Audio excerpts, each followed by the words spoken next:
prutas na ito. Haluan lang ng asukal, gatas at yelo, ayos na ang buto-buto.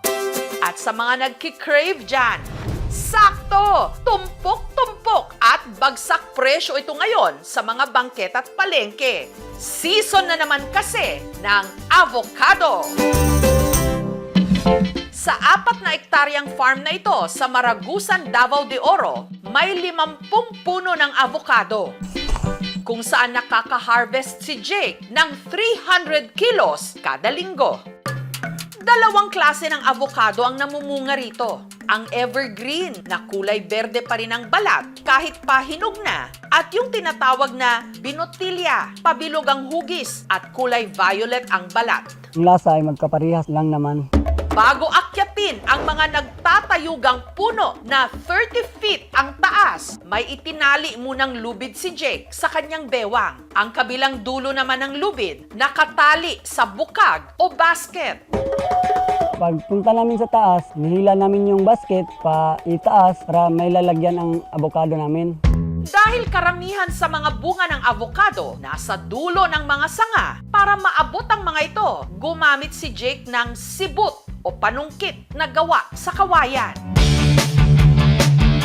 Kapag puno na itong basket, mahirap na babalansihin, kaya binababa na to. Ang mga napitas na avocado, paborito raw nilang gawing lamaw. Ang laman ng avocado, binudburan lang ng asukal, powdered milk, at Pwede na siyang kainin. Masarap ang lasa yung avocado, parang ice cream. bago naman ibagsak sa palengke ang kanilang ani. Classify namin yung avocado, yung class A, yung malaki, makinis ya. Yung class B, yun yung maraming gasgas at maliit. Naibebenta ito ni Jake mula 35 to 50 pesos kada kilo, depende sa laki at kalidad. Sabi ng customer namin, presko at may lasa. Masarap kasi fresh from the farm. Green gold, yan ang tawag sa avocado ngayon dahil malaking dolyares ang kinikita ng mga nagtatanim nito sa mga bansang katulad ng Mexico at Chile. Mataas kasi ang demand para sa avocado sa Amerika dahil itinuturing itong health food. Yun nga lang, matakaw sa tubig ang puno nito, kaya pinagmumulan din ito ngayon ng tagtuyot o drought, pati na ng gulo sa pagitan ng mga gang o mga sindikato. Sa mga bansa na katulad ng Canada, ng Russia, hindi siya tutubo doon. Sa mga bansa na yon na may mga snow, hindi kaya ng avocado mag-survive. Samantalang dito sa atin, wala itong kahirap-hirap na tumutubo at namumunga. Kaya dito sa FB Harrison Street sa Pasay, pinipilahan ang hindi tinitipid na serving ng avocado con yelo ni Ian.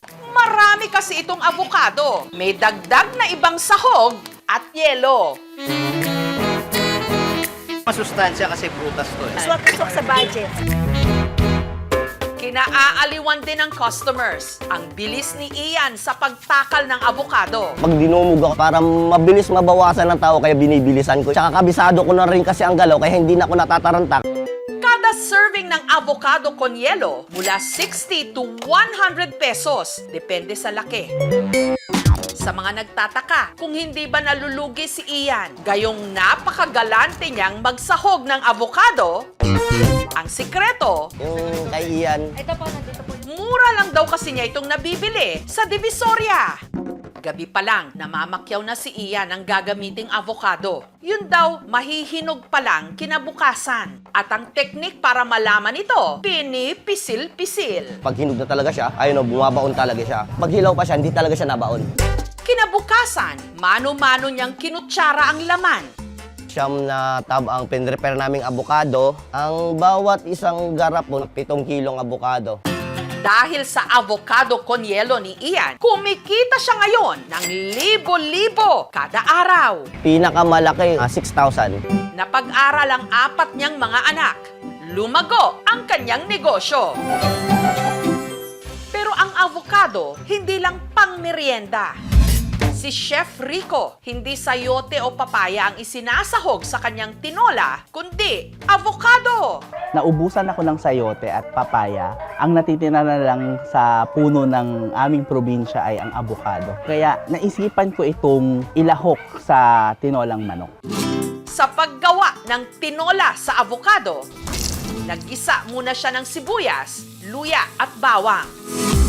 Inilagay ang manok, tinimplahan ng patis, dinagdagan ng chicken stock. Ang gagamitin nating kaldo yung hugas bigas, mas malinamnam.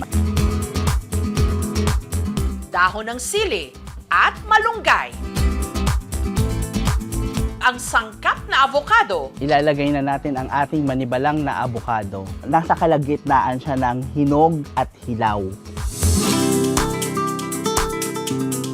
tinolang kakaiba. Tamang-tama sa tag-ulan. Kakaiba yung lasa niya, masarap siya. Compare mo sa papaya, medyo may kapaitan ng konti, masarap, malinamnam. Masyado siyang ma-fiber. May lahi kaming diabetic, so pang-control din ng blood sugar. Maraming vitamins and minerals ang taglay ng avocado. Ang number 1 dito ay yung potassium para i-regulate ang normal blood pressure. Ang taglay na cholesterol nito ay tinatawag naming plant cholesterol. So it's a good fat na tumutulong upang alisin sa blood vessels natin ang bad cholesterol. Swerte talaga tayo rito sa Pilipinas. Saganang-sagana sa avocado. Hindi na natin kailangan pang pag-awayan katulad ng nangyayari sa mga bansa ng mundo na ini-export ito. Dito, ang masarap na avocado, walang kahirap-hirap na masusungkit at matitikman.